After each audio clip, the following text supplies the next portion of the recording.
কবিতাৰ শিৰোনামা শান্তিৰ শোভাযাত্ৰা। কবি সমীৰ তাঁতী। কোনেও নজনাকৈ আহিব ধৰা অহাকালি প্ৰতিটো দিন আৰু ৰাতি যেন উপচি পৰক। হাচনাহানাৰ মধুৰ গন্ধ আৰু সুললিত গীতাৰ সুৰেৰে ক্ষমা কৰিবা মোক।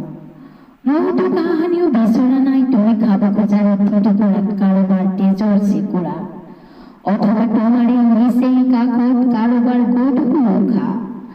মোৰ বিচাৰিছো মুঠো দেখে দেখে জাতিৰ মাজত গভীৰ বন্ধুত্ব আৰু আঘাত ভাল পোৱা।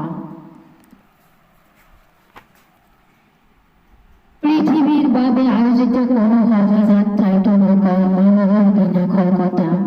সেয়ে মই ক'ব খুজিছো ৰঙিয়াৰ কোনো এক মহা উৎসৱ অথবা কোনো এক মহৎ আৱিষ্কাৰ, যাক সকল আনন্দৰ বাবে সকলোৱে নিজৰ কৰিব পাৰে আৰু মই আন একোকে বিচৰা নাই। বিচাৰিছো মাথো মোৰ জীৱনৰ দাবীত ঘৰে ঘৰে যেন মোৰ তুলি চাব পাৰে প্ৰতিটো অংশ বাৰুশূন্য এখন মুকলি আকাশ। ধন্যবাদ।